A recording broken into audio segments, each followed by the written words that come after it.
छोटे से भाग का, छोटे से हिस्से का, उसकी पूरी स्थिति का हम अवलोकन करें, उसके भौतिक रासायनिक गुण पर अध्ययन करें, तो वह पूरी क्रिस्टल के स्थिति का अवलोकन होता है।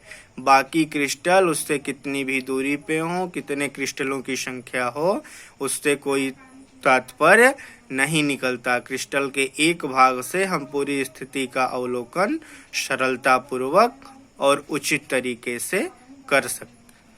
क्रिस्टलीय ठोस के उदाहरण की बात करें तो जितने भी आयनिक यौगिक बनते हैं, सोडियम क्लोराइड, पोटेशियम क्लोराइड, इनमें जैसे सोडियम क्लोराइड की हम बात करें तो सोडियम, अब आगे संरचना भी हम इनकी पढ़ेंगे इसी अध्याय में।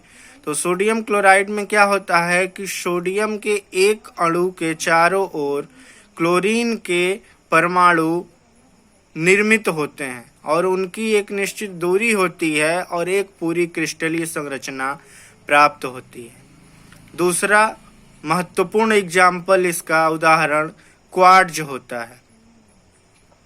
दूसरी अवस्था अक्रिस्टलीय के बारे में हम बात करें तो जैसे हमने क्रिस्टलीय में देखा कि दीर्घ पराशी व्यवस्था होती है, तो इसमें लघु पराशी व्यवस्था होती है, यानी कि इनके अणुओं का जो एक क्रम होता है वह अधिक दूरी तक नियमित नहीं रह पाता। जो दूसरा पॉइंट है कि अनियमित स्थिति और पैटर्न, इनकी अणुओं की जो स्थिति होती है वह छोटे छोटे खंडों में होती है, उनकी दूरी निश्चित नहीं होती, वह अनियमित स्थिति में होती है। अक्रिस्टलीय अवस्था ग्रीक शब्द के अमोर्फोस से बनी हुई है, जिसका अर्थ होता है आकृति न होना।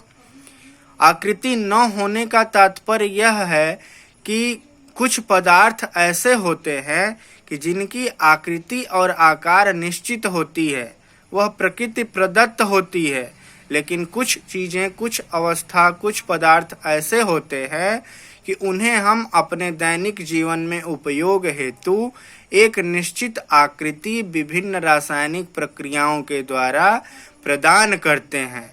तो उसी प्रकार की एक प्रदत्त आकृति का रूप अक्रिस्टलीय ठोस अवस्था है।